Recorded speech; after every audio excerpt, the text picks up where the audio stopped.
오늘은 아주 뜻깊은 날입니다. 추미애 당 대표님을 비롯한 지도부의 활동이 담겨있는 국민과 함께한 2년의 기록이 드디어 출간되었습니다. 지난 2년 동안 참 많은 일이 있었습니다.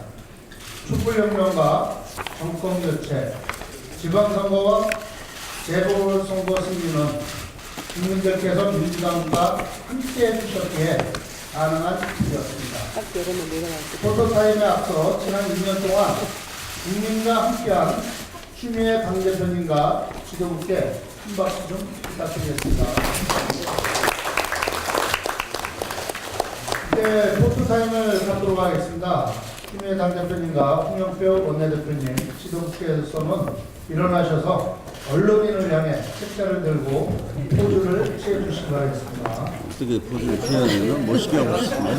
언론인 여러분들께서는 국민과 함께한 인생의 기록을 국민 여러분들께 잘 소개해 부탁드리겠습니다. 나도 한 포즈는 하지 말고.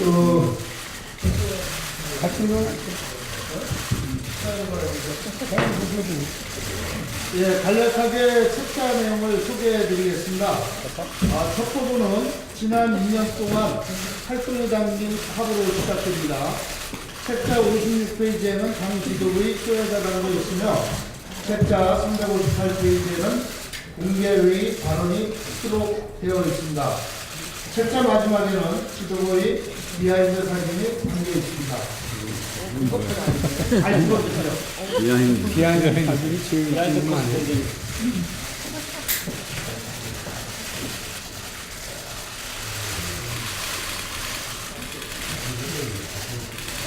의상을 맞춰보신 것 같아요. 책과 패션이 패션적인 못 맞춘 사람은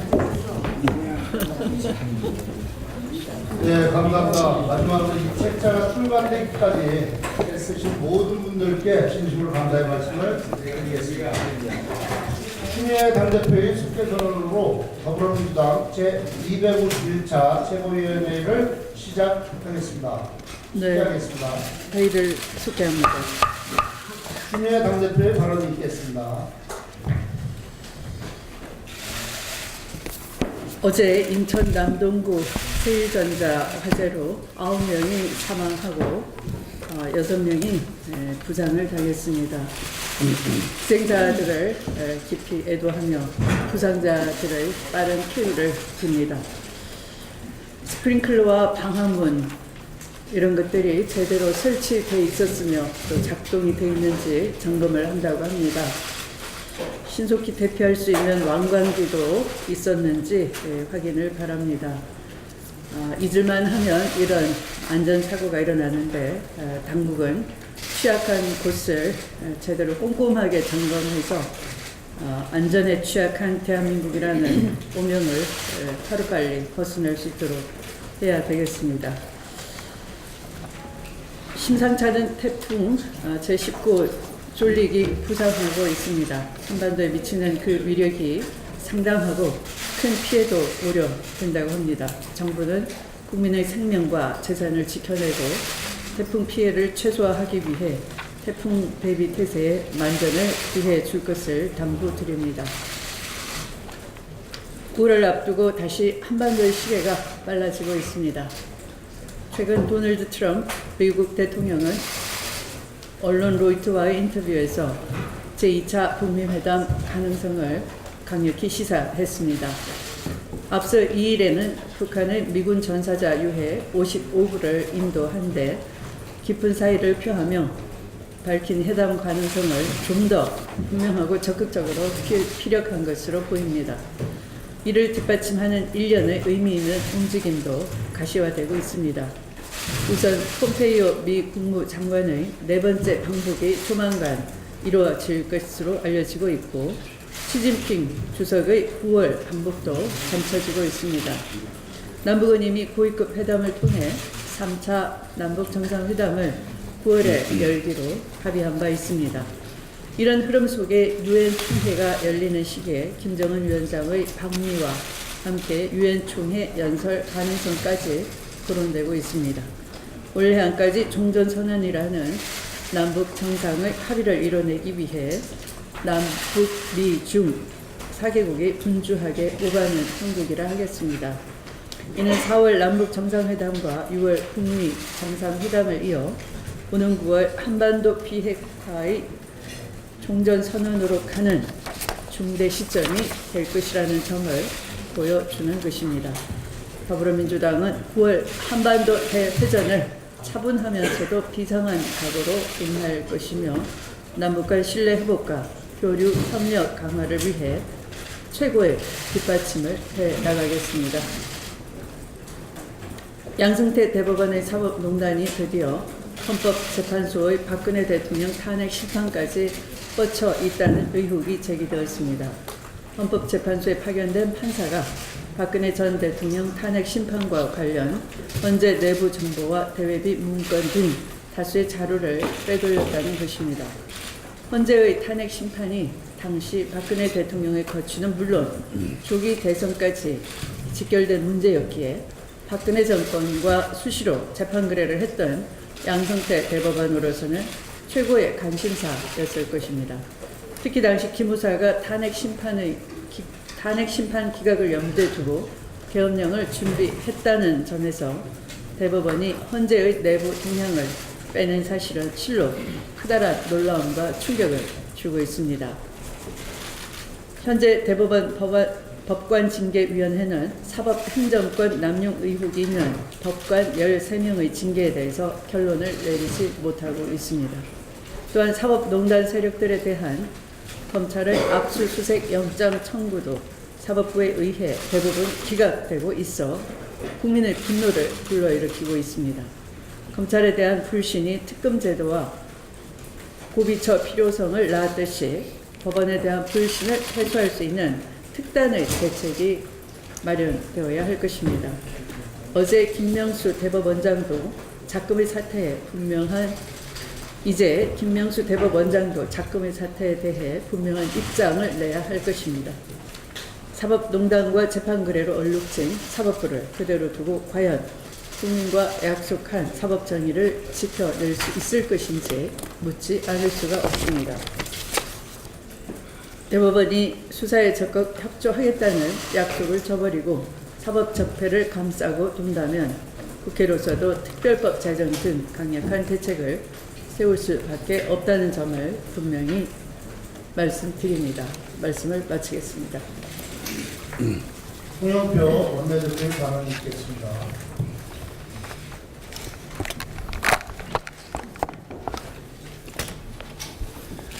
어제 인천 남동 공단에서 안타까운 산재 사고가 있었습니다.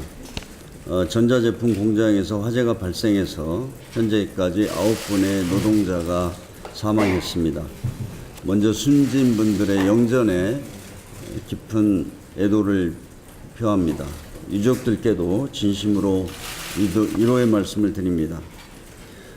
소방차가 4분 만에 도착해서 신속하게 화재를 진압했는데도 이렇게 많은 사망자가 발생했는지 이해가 되지 않습니다. 앞으로 남동공단을 비롯해서 주요 공단 지역을 대상으로 화재 예방 실태를 전면적으로 점검해서 이런 일이 다시 발생하지 않도록 철저히 대비해야 될 것 같습니다. 오늘 아침 정부 여당이 소상공인과 영세 자영업자 지원 대책을 논의했습니다. 구체적인 대책은 정부가 발표할 것입니다. 이번 대책은 소상공인과 영세 자영업자의 무거운 어깨를 조금이나마 가볍게 해줄 것으로 기대됩니다. 자영업 문제는 우리 사회가 반드시 풀어야 할 숙제입니다. 사실 자영업 문제는 20년 전부터 시작되었습니다. IMF 외환위기 때 구조조정으로 직장을 잃은 많은 국민들이 자영업으로 뛰어들었습니다. 2002년에 자영업자 수가 620만 명까지 늘었습니다. 이후 조금씩 줄었지만 지금도 경제 활동 인구 5명 중 1명인 570만 명에 달합니다. 비좁은 시장에 너무나 많은 자영업자가 있다 보니 치킨집 옆에 또 치킨집, 한집 건너 호프집이란 말까지 나오고 있습니다. 과당 경쟁이 생길 수밖에 없는 상황에서 경영 사정이 좋을 리 없습니다. 자영업자 절반가량은 월평균 소득이 150만 원에 불과합니다. 특히 400만 명에 달하는 직원을 두지 않은 자영업자 문제도 시급합니다. 이들은 자영업자로 분류되지만 사실상 저소득 임금 근로자로 봐야 합니다. 이분들을 위한 사회 안전망을 확대하는 대책이 시급합니다.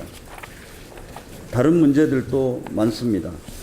천정 부지로 치솟는 임대료, 카드 수수료 부담, 대기업의 골목 상권 침해 등도 자영업자의 어려움을 가중시키는 구조적 요인입니다. 이 같은 문제들을 해결하지 않고서는 어려움이 반복될 뿐입니다. 일부에서 자영업자 어려움이 최저임금 인상 탓으로만 몰아붙이는 것은 자영업 위기의 본질을 외면한 비판일 뿐입니다. 앞으로 당은 자영업의 구조적 문제를 차근차근 해결해 나가겠습니다. 이번 대책에서도 자영업자에 대한 일자리 안정기금과 근로장려세제 혜택을 늘리고 가맹본부의 불공정 행위를 막을 제도적 장치도 마련했습니다. 소상공인과 영세 자영업자를 위한 카드 수수료를 낮추는 방안도 정부와 협의해 추진하겠습니다. 상가 임대차 보호법도 야당과 협의해서 8월 국회에서 반드시 처리하겠습니다. 중장기적으로 자영업 생태계를 개선할 방안도 검토해 나가겠습니다. 영세한 자영업자들을 사회적 기업 형태로 묶어 규모의 경제를 갖출 수 있도록 지원하는 등 다양한 해법도 고민하겠습니다. 말씀을 마치겠습니다. 김관석 최고위원의 발언이 있겠습니다. 네, 앞에 당 대표와 원내대표께서 말씀하셨습니다만 인천시당 위원장으로서 짧게 한 말씀 드리겠습니다. 어제 인천 남동공단에서 근로자 9명이 숨지고 6명이 다치는 큰 화재가 발생했습니다. 갇혀서 못 나가 살려줘 죽을 것 같아. 어제 희생자가 엄마에게 보낸 마지막 한마디가 마음을 아프게 합니다. 사고 직후 현장에서 소방당국과 경찰 그리고 박남춘 인천시장과 해당 지자체장들이 나가서 수습에 힘을 보탰습니다. 우리 더불어민주당 인천광역시당은 인천광역시 및 관련 지자체 관계기관과 함께 화재의 원인 규명과 사후 조치에 만전을 기할 수 있도록 함께 최선을 다하겠습니다. 다시 한번 희생자 및 부상자, 유가족분들에게 깊은 위로의 말씀을 드립니다. 양승태 사법부의 경악스러운 민낯이 양파 껍질 벗겨지듯이 계속 드러나고 있습니다. 일본 전범기업 상대 소송 재판을 국정농단 세력에 잘 보이고자 지연시키고 헌법재판소를 사찰하여 기밀을 유출하는 등 상성유착하기 힘든 행위를 저질렀습니다. 이러한 양승태 사법부의 행위는 상고법원에 집착한 양승태 전 대법원장과 일부 엘리트 판사들의 일탈이라고만 말하기에는 부족한 매국적 행위이며 최악의 사법농단입니다.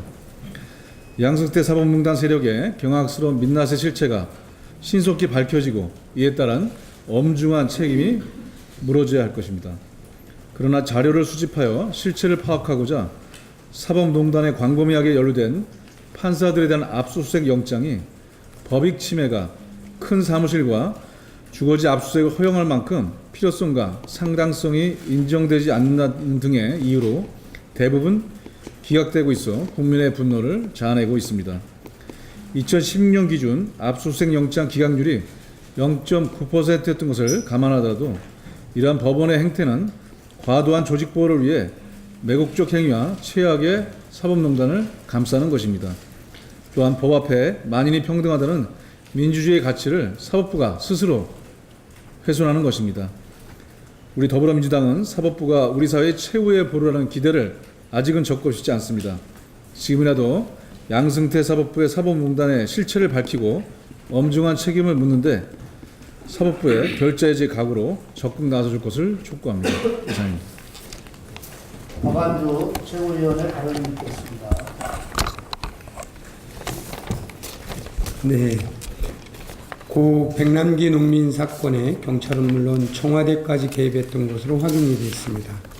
경찰청 인권침해사건 진상조사위원회는 고 백남기 농민 수술의 의료적 동기 이외에도 경찰과 청와대 개입이 있었다고 밝혔습니다.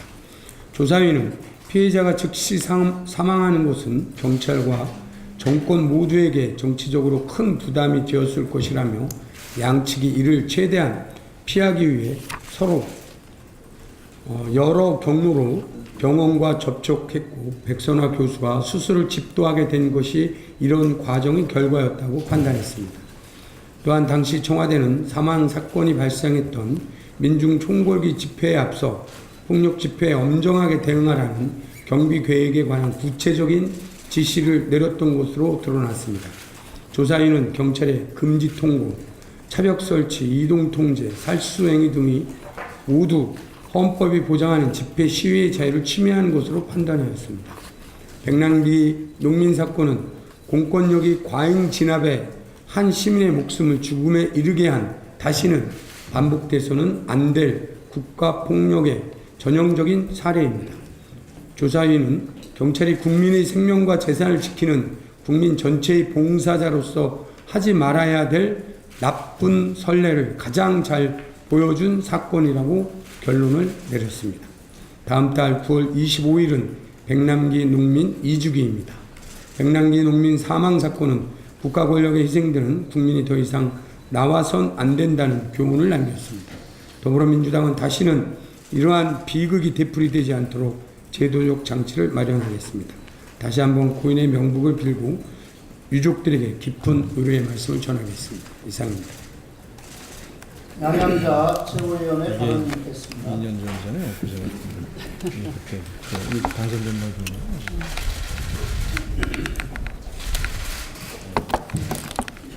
박근혜 정부가 위안부 합의 타결을 위해 일제 강제징용 피해자 재판을 연기해달라는 요청을 하고 양승태 대법원이 받아들였다는 보도가 나왔습니다. 2014년 10월 김기춘 비서실장, 윤병세 외교부 장관, 정종섭 안전행정부 장관, 조윤선 정무수석, 박병대 대법관이 모인 자리에서 이런 요청을 했다는 것인데 충격을 넘어 경악할 일입니다. 위안부 합의를 위해 안행부 등 정부 부처뿐만 아니라 사법부까지 총동원되었다는 것입니다. 2015년 12월에 타결된 위안부 합의도 최종적이고 불가역적 해결이라는 표현을 써서 국민적 공분을 샀는데 그런 합의를 위해 조국의 사법부만 믿고 평생을 기다려온 또 다른 일제의 피해자인 강제징용자들에게 씻을 수 없는 배신을 안겨준 것입니다. 더 큰 문제는 앞으로 대법원의 판결이 나오더라도 일본을 포함한 당사자가 승복하지 않을 가능성이 커졌다는 점입니다. 한국은 독립된 사법부의 법적 판단이 아니라 정치적으로 결정하는 나라라고 받아들일 것이기 때문입니다. 국제사회에서 국가의 신뢰가 크게 훼손될 수 있는 상황입니다. 이제라도 양승태 대법원의 잘못된 거래에 대해 엄벌하는 것이 대한민국 정부의 신뢰를 회복하는 길입니다. 이상입니다.